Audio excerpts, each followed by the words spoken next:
Thank you for joining us. Today, everyone is a Spartan. Several university leaders will be sharing with you the way MSU is moving forward in support of our students, our faculty, and our staff. And our leadership teams have been meeting daily and will continue to do so as we continue to work through the challenges and lower the hurdles that our community faces. We had funerals yesterday for Brian Frazier and Alexandria Werner, and the funeral for Ariel Anderson will be in a few days. And we continue as a community to hold the families in our hearts as they remember and celebrate their loved one's loss and grieve that loss. We have 4 students that remain in critical condition and 1 in stable condition. We've not publicly confirmed the names of these individuals because that is university policy to allow the families to be dictating that information. We do continue to receive updates on the students from the hospital, and our hearts continue to be with them and the faculty and staff at Sparrow. We're grateful to our faculty, staff, and academic staff, and our support staff, as well as our students, for their grace and dignity in this last week.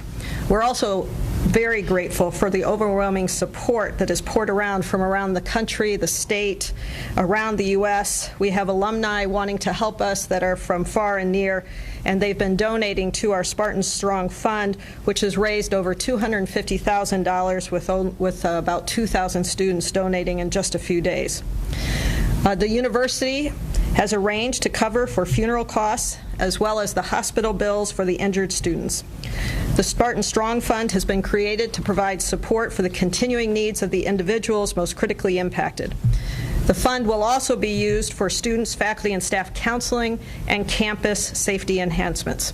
So on behalf of the university, I thank you for the generosity by so many.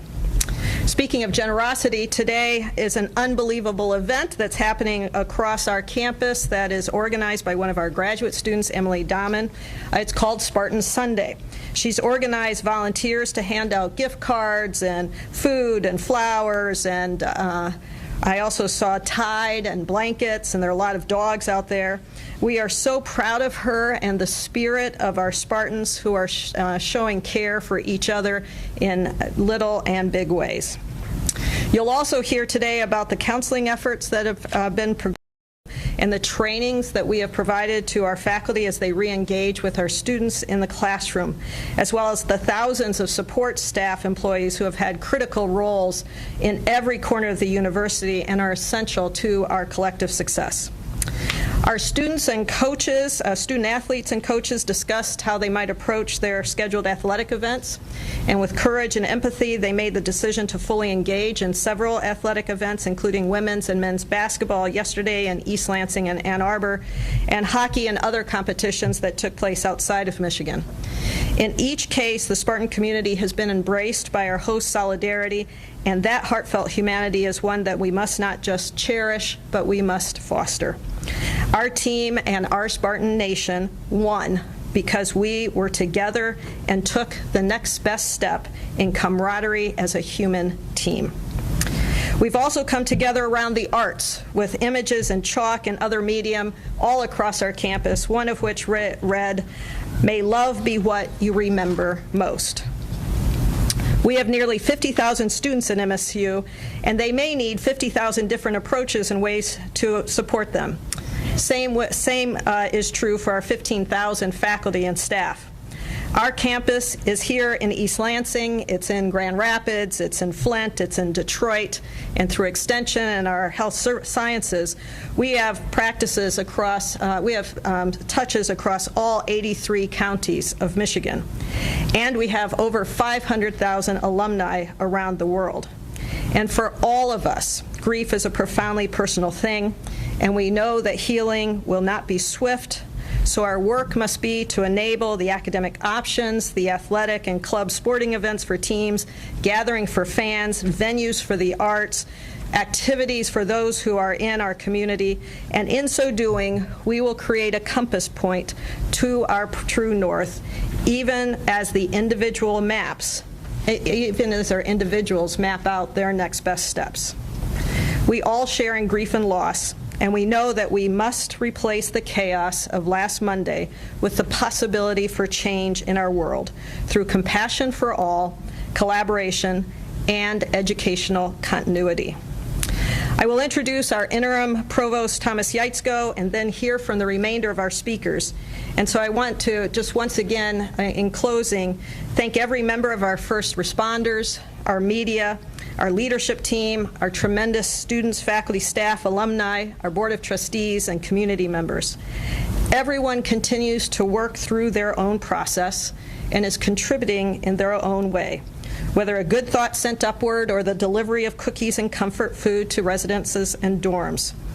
We're a community that is strong, not as a reaction, but as a statement of purpose and principle. Spartan strong is who we are, and Spartans cry, and Spartans hug, and Spartans' hearts are broken, but not our Spartan will. And we will grieve, and we will mend. And today, we reclaim our campus and our lives on behalf of our Spartan community. Today, everyone is a Spartan. Provost Yaitzko.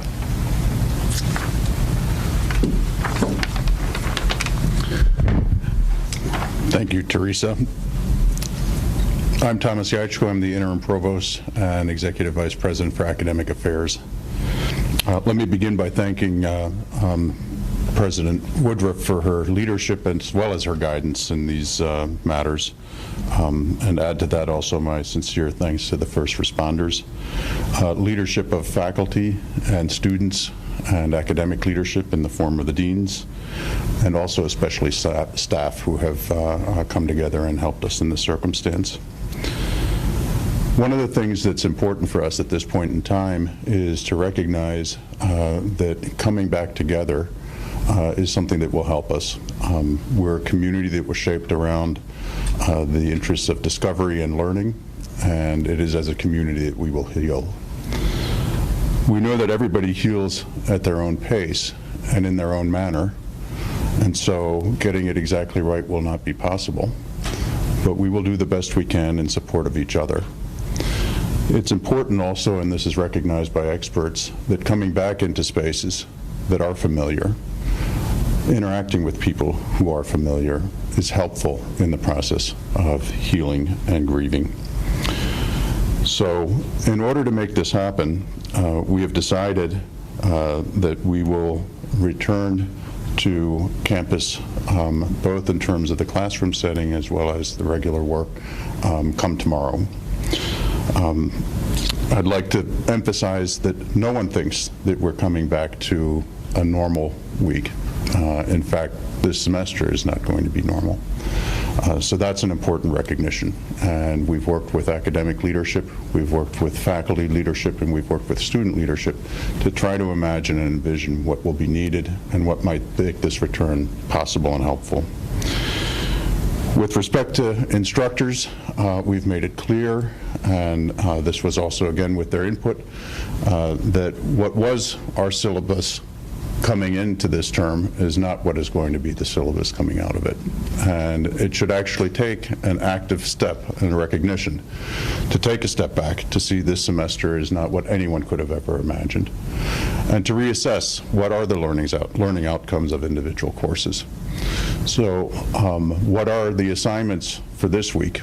In particular, we have asked that there be no heavy lifts. There be no attempts at making up for lost time or scrambling and doubling down for the rest of the semester. And I believe that instructors hear that and appreciate that, and it is exactly also what instructors wanted to make sure would be the understanding of what it means to come back to campus and re-engage again. So instructors have the flexibility of making these adjustments. We've asked them to extend grace and sympathy and empathy to their students, and we also have to recognize that our faculty are profoundly affected by this. It is not easy for our faculty members either to just say, well, let's just come back, but for knowing that when you come back, you are coming back into a community. It's a community that's been shattered, and all of us have these feelings All of us are grieving. All of us are standing by one another. We trust our instructors to make the professional decisions that they have to in this context in order to work in a manner that they can work and that they can work with students. With students, and we've also talked extensively with students about their needs, their fears, their hopes, their desire for healing. It's important that students also recognize that they will be healing in different manners, they're grieving in different manners. The timelines in which you can process some of these things are different for everyone. And things also go in cycles. You might be at a different phase or stage from the person sitting next to you. And so students also must extend themselves some grace and empathy, must adjust their expectations of what they think they might get out of the semester. We hope that students will be able to manage. We hope that they come into the community, that they rely on each other, that they rely on faculty, that they also rely on our staff, all of whom are members of this community. There are many individual student accommodations that we hope will be available, and we'll need to sort through that and see what exactly where we are and how we move forward. Some of the specific accommodations that we've been able to do centrally are that the credit, no credit option for courses will be extended through the end of the semester and will be expanded to include all undergraduate classes. I don't want any student to have to make a decision now or under any deadline, but let the semester play out, come back, try to heal, and then make that academic decision of whether the course should be credit or no credit or a regular graded course at the end of the semester. For extenuating circumstances where students really struggle and they are not able to make it, we have advisors ready to work with them to find what is the best path and what does that entail. Similarly, for extending circumstances for faculty, we make sure that they can work with their department chairs or school directors as well as their deans in support of finding what they need. There's a lot of resources available on campus, some of which will be talked about a little bit more. I'm exceptionally proud of how many resources we've been able to put together of very high quality and the dedication of all the staff and people involved in these spaces. For our employees and faculty, we have the Employees Assistance Program, and for students, we have the Counseling and Psychiatric Services. We put a webinar, had a live webinar that's been recorded and is available for faculty. We had this on Friday with two renowned experts around teaching in a trauma-informed way, especially on the first day back. That's available to faculty members. We had over 1,000 faculty members were there for the live presentation of it, and it's been downloaded many times after that. We have resources around what to say to students after a crisis, how to have discussions. There's no expectations that our faculty members will be mental health practitioners in these settings, but they will be empathetic, and each of them with their classes will figure out what are the best ways forward. We have resources that address how to change the syllabus and how to change expectations midterm, how to make allowances for that. And we have additional FAQs around support and emergency. The last thing I'd like to mention is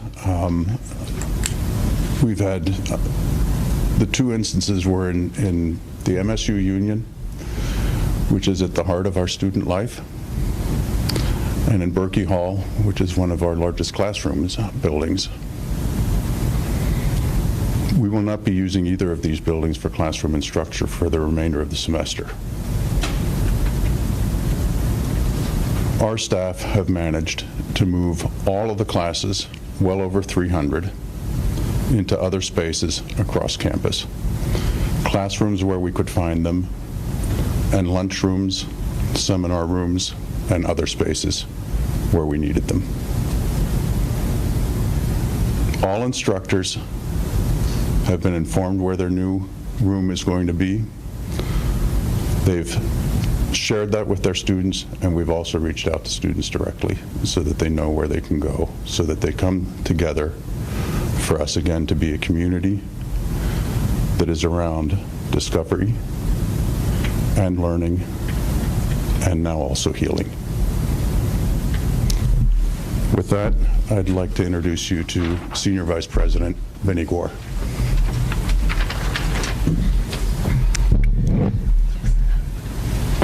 Good afternoon. My name is Vinnie Gore. I serve the university as the Senior Vice President for Student Life and Engagement. We're a unit of over 1,000 full-time staff and another 5,000 part-time student staff. I want to first thank everyone who's up here for all of their leadership, because what you see is a community coming together, Spartan Nation coming together, and how much we appreciate both locally, regionally, nationally, and internationally the outpouring of love and togetherness. One of the other things you've also heard, which is very consistent, is that this is a long walk to healing, recovery, and resilience. And we all do this at different paces, and we know that individually all of our staff and students will meet this at their own pace. As we have come together through the last 6 days, the Student Life and Engagement staff has met with the families, the affected students, the affected staff. Because when we think about this, it's not just the 8 students that were impacted, but there are concentric circles because there are friends, there are neighbors, there are roommates, there are team members, there are coworkers, all of the people who need our love. And that's what we're focused on, is giving our community their love. So as we bring people back on to campus, both living in the residence halls or eating and dining, or with the fraternity, sorority, life community, or living off campus, we're reaching out collaboratively across the institution to provide the support and assistance. Because we also know that being in community is very important. Being able to meet with your friends and meet with colleagues and to talk about things is important. And so what you will hear from Dr. Travis is some of the health and wellness that we're putting together, some of the listening sessions we're having over the next weeks, not only for our community, but for parents who are impacted by this. We want to reclaim our community. We want to reclaim our campus. We want to reclaim what is uniquely Spartan spirit and who we are. There are 500,000 alumni who grieve along with us, and we thank you for your well wishes. So I appreciate everyone that's here, and I appreciate everyone who's been helpful and thankful for us and who have given us their well wishes.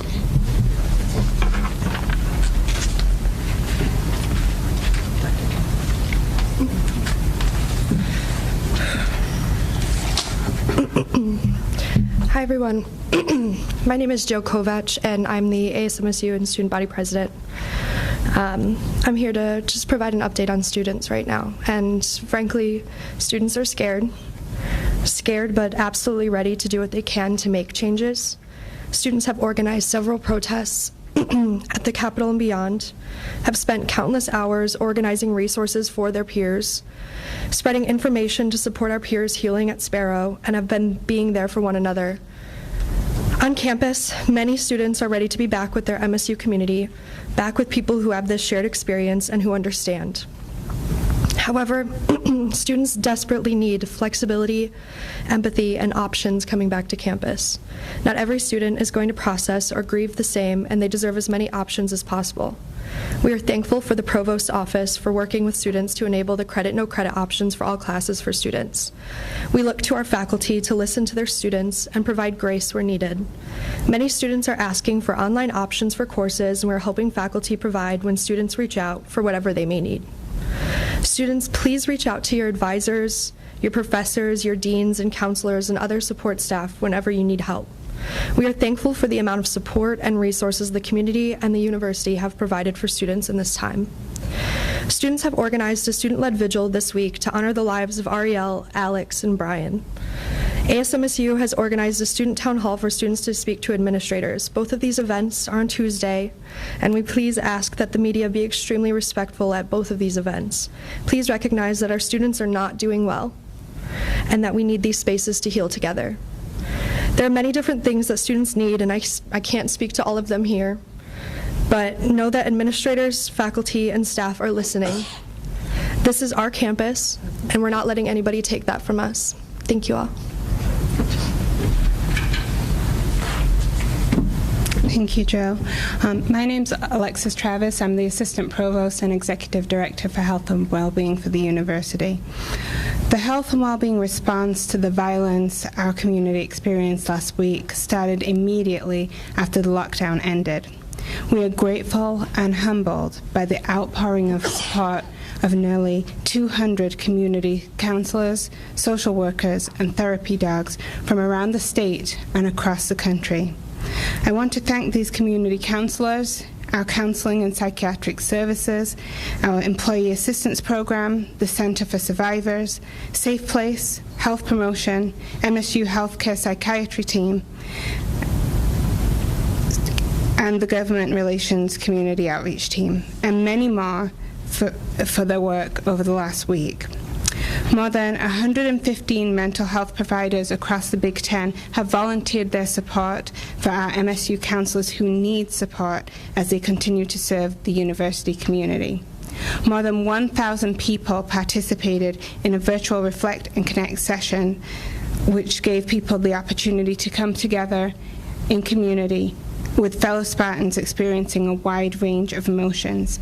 The Employee Assistance Program, or EAP, has continued to provide counseling and outreach services to MSU employees, serving 44 employees in individual counseling sessions, 20 employees in one-on-one crisis sessions, and 350 employees in outreach sessions. Since the shooting, the counseling and psychiatric services has provided 318 clinical sessions to 293 students through CAPS, normal modalities, virtually, and at the Olin Health Center. CAPS has also attended more than 20 outreach events this week. From Monday night into the early hours of Tuesday, and since then, students, faculty, and staff have been requesting CAPS at various events. Counselors and psychiatrists from the University Health and Wellbeing and members of the MSU Psychological Clinic, MSU Healthcare Psychiatry, and community providers have been responding en masse. As we look towards next week, all outreach requests for counselors thus far have been staffed and are all ready to be deployed for Monday and Tuesday. Planning is already underway for events on Wednesday and beyond. Although it may feel challenging, it is important to resume operations and have structure and social interaction as we recover. We know everyone's experience will be different. As we continue our response, we are focused on social support and helping people to enhance their resiliency and coping skills. People may experience a range of reactions, including post-traumatic stress disorder, depression, anxiety, grief, and anger, which may decrease over time for the majority. It is important that each of us continue to take care of ourselves and take care of one another. Doing things we enjoy, fueling our bodies with food, staying hydrated, exercising, sleeping, taking care of personal hygiene are all important. Additionally, it's important to avoid excessive use of alcohol and misuse of medications. Social connectedness and a return to more routine schedule are critical to the recovery process. Research has also shown that social isolation can lead to adverse health outcomes, and I think we all saw that through the COVID-19 pandemic. A number of resources are available to support students, faculty, and staff at the moment. For students, you can access counseling services through Olin Health Center and the Counseling and Psychiatric Services, and we will be supporting listening groups across campus. We have counselors in all 5 neighborhoods. We also have the Center for Survivors, MSU Healthcare, Psychiatry, and community counselors who will be available at various locations across campus, including the Student Services Building, as needed.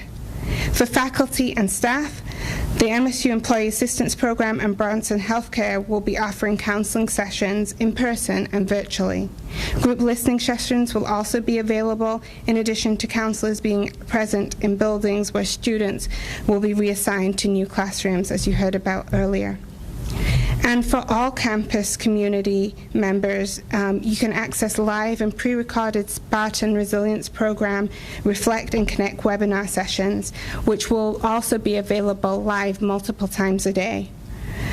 Community members can also access the Thriving Campus website to access local and virtual counseling options. And for parents and the broader community, you can go to the Hannah Community Center, which will remain open from 2 till 6 p.m. from Monday to Thursday for additional counseling services. Additional resources for parents will be announced soon. For more information about resources, visit go.msu.edu/crisis support. Lastly, I want to reiterate that this is a long-term recovery. We encourage students, faculty, and staff to reach out to us for services in the coming weeks, months, and even years. We are here to listen and to provide support. We are all Spartans, and we will recover together. Now pass over to Dr. Melissa Wu.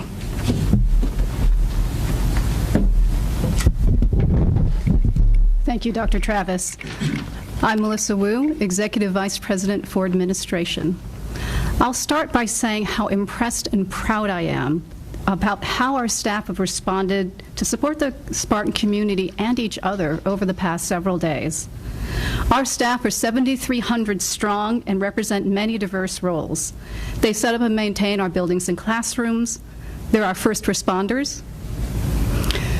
They are the people who support our students in the residence halls. They are the people who staff our clinics. They are people who make sure that our technology continues to work, and many, many other roles that are critical to keep our university running. Since Tuesday, our teams have been on campus assessing what needs to be ready for the return of our students and resuming classes tomorrow. From classroom technology to the appropriate amount of classroom seating, the relocated classrooms are ready. However, as Interim Provost Yaitsko mentioned, we've utilized every space we possibly can. So we are asking for grace for our instructors who may be teaching in unfamiliar classrooms with unfamiliar equipment.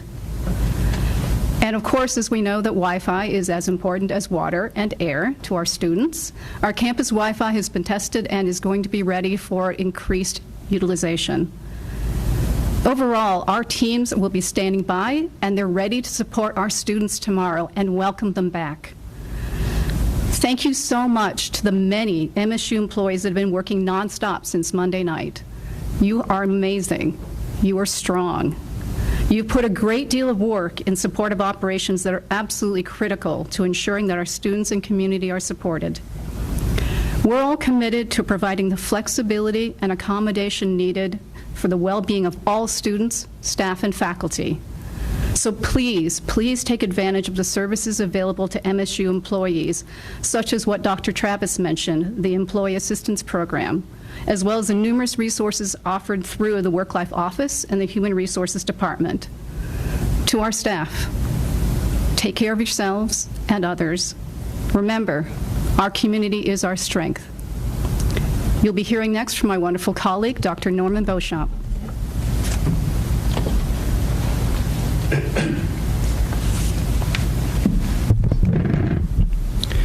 Thank you.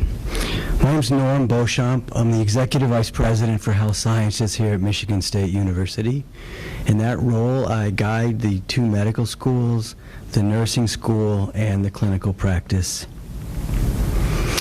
We're very thankful that you are all here, because one of the most important messages that we want to come forward is that we're mobilizing every part of the university, and we're partnering to make sure that the needs of all those that are struggling are met. We recognize that healing is a personal journey. Having others to support you can make all the difference, and we're here to walk with you where and when and how you need us. As healers and a community of healthcare leaders, providers, residents, and students, we're here to assist in the effort following the violence on our campus. Our focus and attention continues to be meeting the immediate and ongoing needs of all communities. For the health sciences community, these are campuses across the state, from Marquette to Flint to Detroit to Grand Rapids and beyond. We're grateful and proud of the residents and the faculty of the Department of Psychiatry who work swiftly to help care for students and community members at the Hannah Community Center and later in the dining halls on campus. This week, we're offering counseling until further notice at no cost to anyone that needs it, no out-of-pocket cost, through our MSU Healthcare Psychiatry Clinic. We are grateful and humbled by the outpouring of support the university has received. Beyond our own counseling and psychiatry staff, nearly 200 counselors in the community have volunteered their time. I'm grateful to our academic and clinical leaders and providers and community deans who've been in personal communication with all of our students across the state, especially for those trained to be providers. Understanding and working through their own personal trauma and grief allows them to help others. We have held listening sessions and healing hours where we could hold a space to process our thoughts and emotions together across all of our campuses, and we'll continue to listen and we'll continue to meet the needs of groups while also providing personal one-on-one care. We were able to return our 3rd and 4th year medical students to the clinics on Thursday of last week, and we'll be bringing back the remainder of our students on Monday. Again, MSU Healthcare Psychiatry is providing crisis counseling services. For more information about the services provided, hours of operation, and more, visit MSU Healthcare's website. We join all those working to create the safest, healthiest community that is truly a thriving ecosystem of support at this time and for the future. And as you've heard from myself and my colleagues, again, we're here to make sure that no one is suffering alone. Next, I introduce Chris Rossman, our interim deputy chief, who has just been extraordinary in the work that he's done.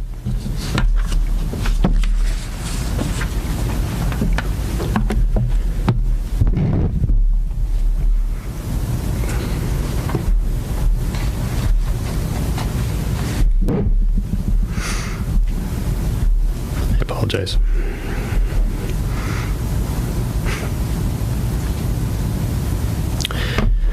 Good afternoon, everybody. My name is Chris Rosman. I'm the interim deputy chief of MSU Police and Public Safety. The violence that we experienced this week is hard to describe with words, and the impact will last a very long time. We have been, from the beginning, committed to sharing accurate information, timely information, transparent information. In the interest of sharing accurate information, I do want to point out that the incident that we experienced this week was isolated, and it only involved one individual who is no longer a threat to campus.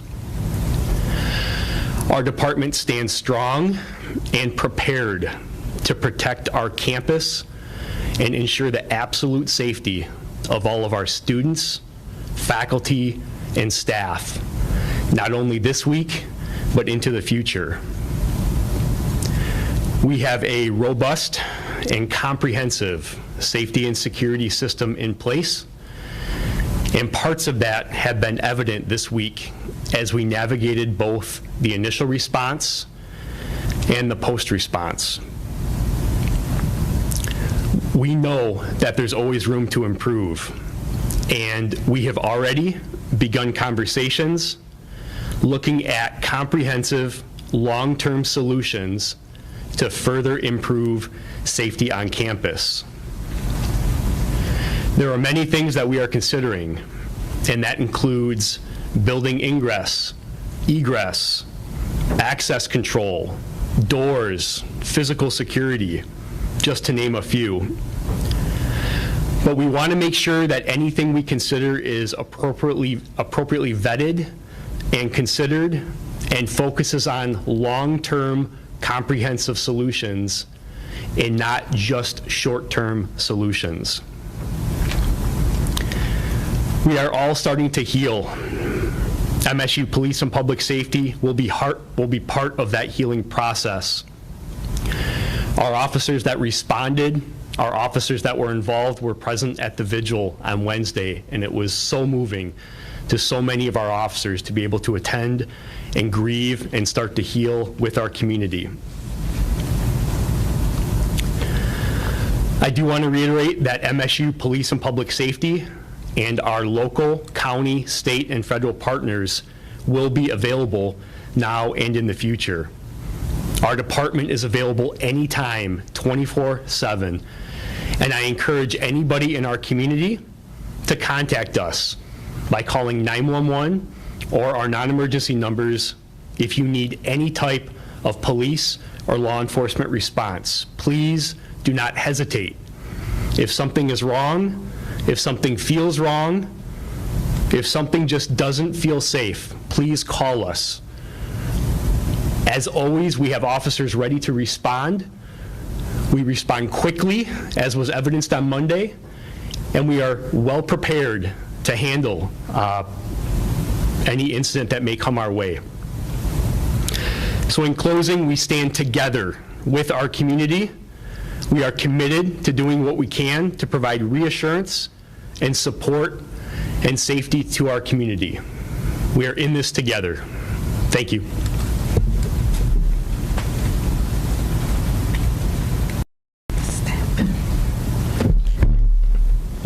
Thank you, Deputy Chief Rosman. I'd like to thank you for your leadership this past week in helping with the community and media updates on the investigation and the ongoing safety concerns. Transparency is a core leadership value for this board, and we've been pleased with the open communication provided by law enforcement and the administration.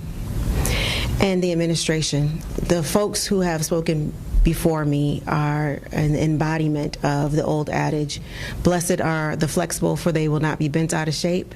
They have led with a dignity and a poise and a thoughtful decision-making process that should be commended and will be commended by the board. As many have said today, we're doing our best. Please know we're doing our best. We'll make many mistakes.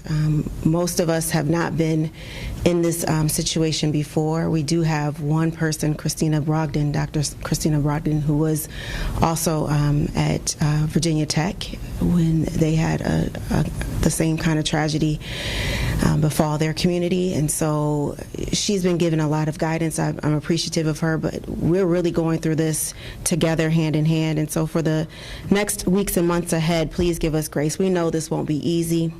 We promise to lead with grace and empathy and to take care of our Spartan community together.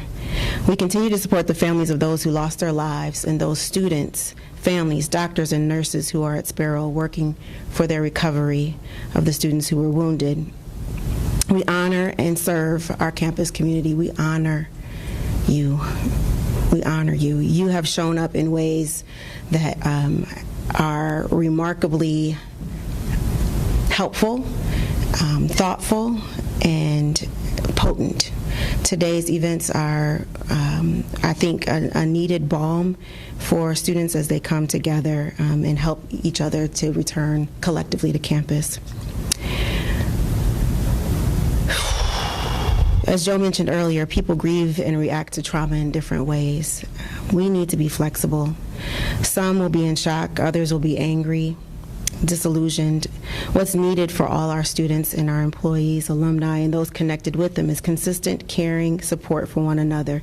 This will be true in our return to classes, labs, events, and all other settings the Spartan experience is actualized. So I want to give a special thanks to Dr. Stephanie Anthony and Dr. Karen Kelly Blake and Dr. Katie Birdsall for their leadership. There's going to be modifications and accommodations made for students who need to come back in their own ways. There is no right way, there is no one way, and the diversity of needs on our campus has actually been the strength of MSU and will continue to be attended to as we go back to campus. And I appreciate the leadership of the Academic Governance Committee and Dr. Yaitzko in making sure that every Spartan is made to feel like they're welcomed on their own time and their own pace, on their own terms. I want to also specifically thank those who reached out to me about my daughter and reached out to my daughter to make sure that she's okay. Old mentors have come to lend support to her. I just appreciate you wrapping your arms around her. I don't know. A lot of reporters have called to ask if she'll go back to class. I don't know what she'll do.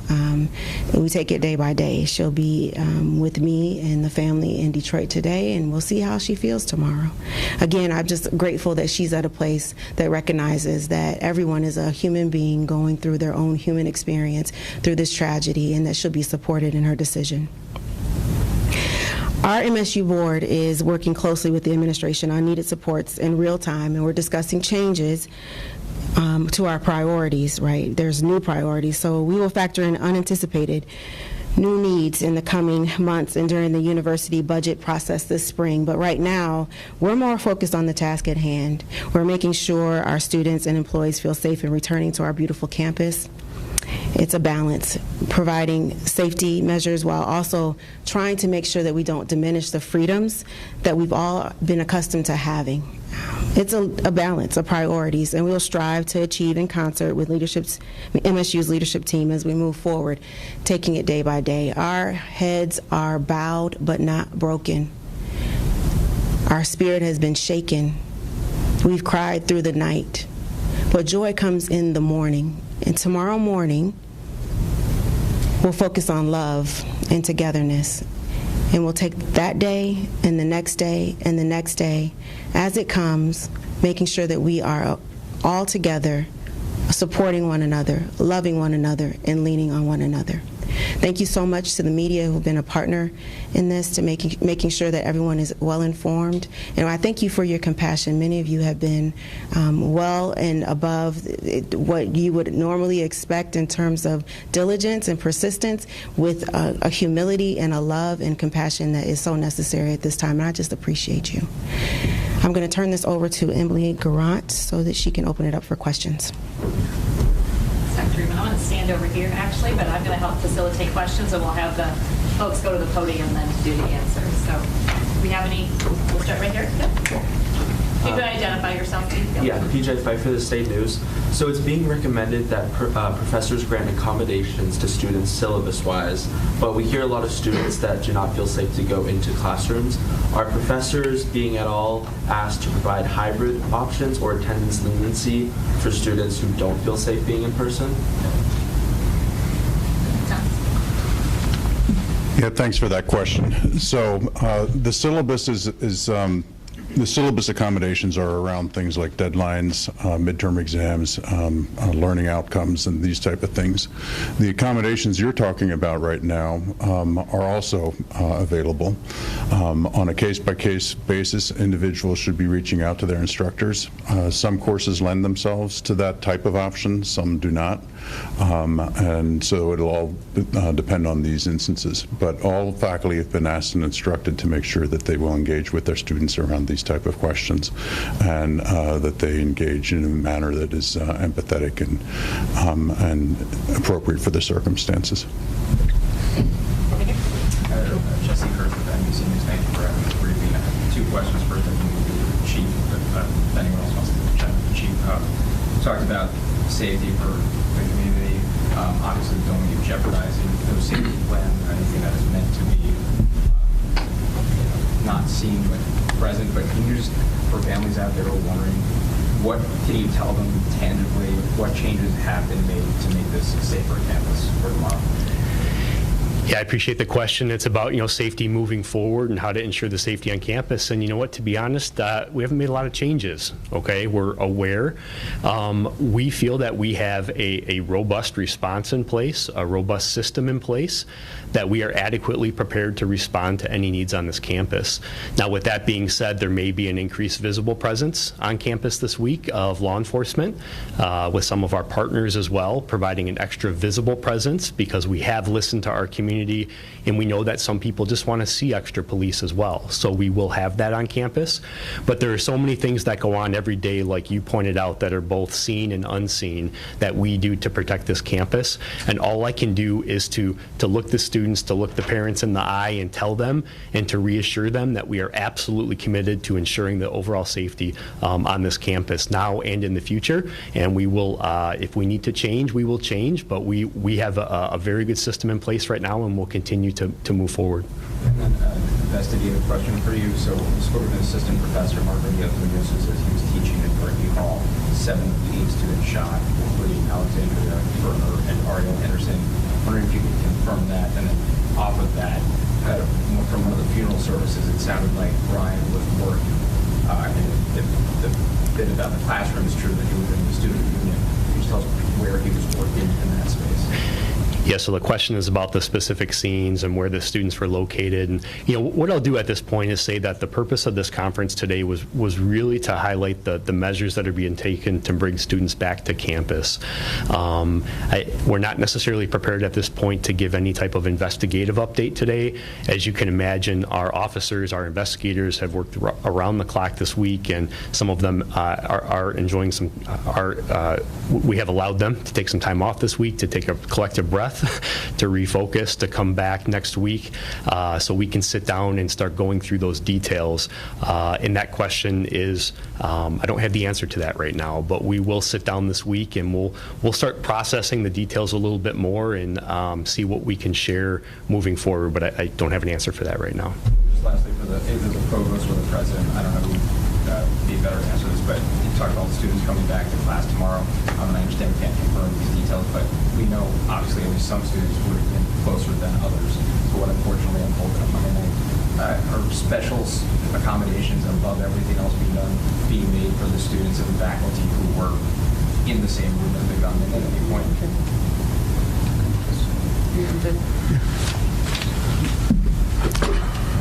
The short answer on that is yes. We've identified all of the students that were directly impacted. We also know which ones were more largely impacted because of the areas they were in, the proximity, and I know that Alexis Travis and her team are also working specifically with those. I think Venny might be able to add a little bit more detail to that. Yeah, just to clarify that, will those students be in class tomorrow? Will those classes be tomorrow as well? That will be an individual decision with those students. The classes will resume. Yeah, the classes will resume. But the students will have to make their decision around that. Yeah, we do know that there were students in the classroom and students adjoining to the classroom, and there were students who were in the union at the time, and we have identified those particular students. And so we have a team that is going to be working directly with each one of those students for their various different needs, whatever that may be. And so, option to go, but their class will meet. Yeah, their class will meet. Yes. Chief Crosby, Butler, WILX. You had the plan for the cameras in place after Brendan Central witnessing the camera that would have seen him wasn't working on trying to get that like the screening of it kind of in place. Has that timeline moved up after this incident in case there's another one in a couple of years?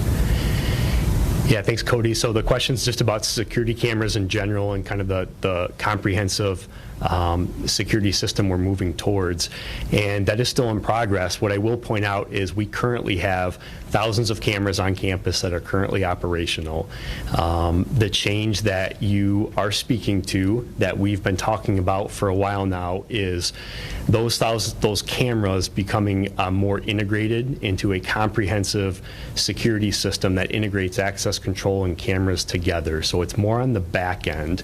It's more how those feeds are pulled together together and how that system is utilized. So that remains in progress. There's external consultants, there's contractors, and we are actively moving forward with that process, I'll say, to enhance our current system. But all of the cameras that we have in place are operational. We evidenced that on Monday with one of those cameras capturing the shooter. As we move forward with that process, we will also identify if there are additional locations that could benefit from the installation of additional cameras as well. So that's a separate component as we move forward. But that comprehensive safety and security system it is moving forward at a fast pace, but it's very complex. It's a process, and it's currently in progress. Do you have a timeline on when that will kind of be ready, or that everything will be integrated? So I'm not prepared to discuss the timeline on that right now. I know it depends on several factors, the procurement of certain systems and the identification of an integrator to contractor for that whole process. But again, I think it's important to highlight that it's a process. It's moving forward, it's in stages, and it's moving forward as fast as it can at this point. Hi, Crystal Nurse from Lansing State Journal. In a couple of weeks, there will be spring break. So did the university administration, did you at all consider closing school until after spring break? Or like what, help us know like what led into opening campus so soon on Monday opposed to waiting the extra 2 weeks or 3 weeks as it will be?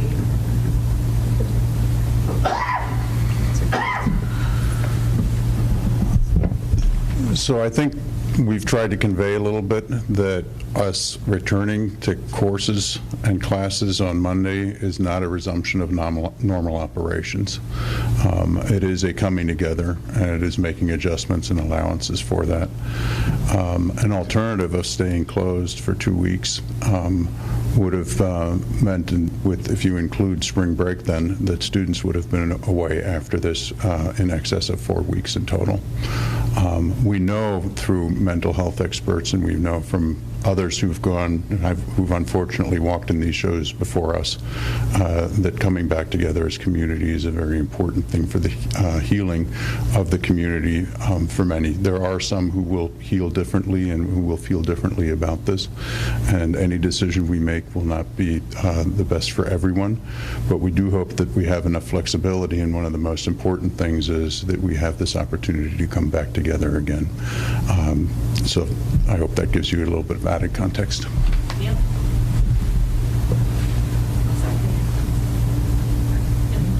Oh, I'm sorry.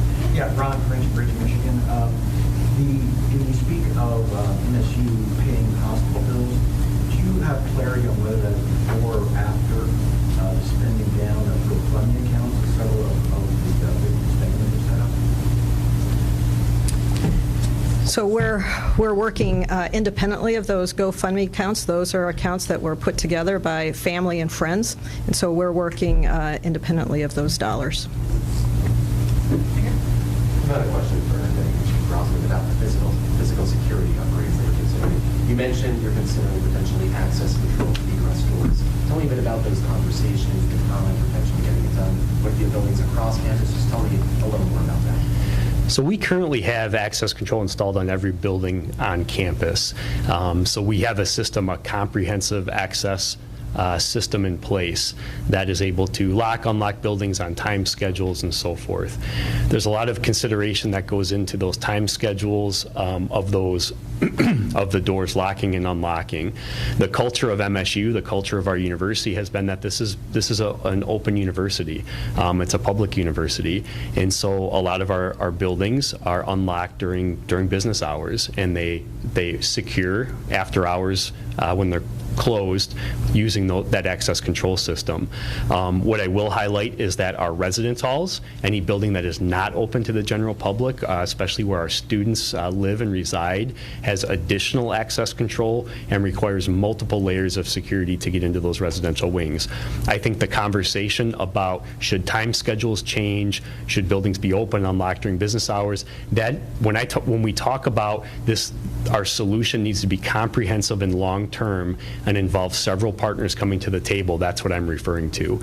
It's not as easy as flipping a switch. It's a culture change. It's a process of having an ID with you, deciding which exits and exits need to be locked during which hours. So those conversations are actively occurring right now. Fortunately, we do have technology in place that's able to act quickly once those decisions are made. I'm not sure who to speak to this. For students that find it just unbearable, impossible to come this semester, or maybe this year, or maybe come back at all, is there any talk about how students can maybe get a break for a semester or get some sort of tuition reimbursement to then come back, or put a pause or transfer? What are the avenues students have that just find this impossible? Go for it. Yeah. So thank you for that question. Yes, so if students feel that they do not want to come back, they can contact our Office of Student Support and Accountability, and there are mechanisms for them that we will wrap around to make sure that happens in a very easy and caring way. Any other questions? We'll wrap up here. Crystal? Friday, the state news put out that the students were given these passes that had that told them not to speak with the media only if they were faced with many of these unfortunate questions and were exposed to trauma. How is the university itself reaching out to those students who have said that they have unfortunately had bad run-ins with the media, or have gone to the fact that they need to use these pamphlets, whether they are physically handed out at 1866, my bad, or on their phones, escalate, given the fact that they've had these experiences to a point where the university has had to step up for them? Well, thank you for that question. I also appreciate that the media is respectful of our students, and I've been in conversation with ASMSU President Joe Kovach, and we appreciate her leadership on this. And so we are asking for respect of all of our students, and we have intervened, including yesterday at one of our basketball games, to make sure that our students feel safe and comfortable in the spaces with each other in order to go through the ordinary days of their lives. And so those buttons are meant to help all of you know and respect their needs in this time. And as students' needs come forward to us, we will help wrap around care for those who feel that their lives and their grief has been invaded. And so we have support through Dr. Travis that would be enabling to those better outcomes for our students. Thank you, everyone. I appreciate your time.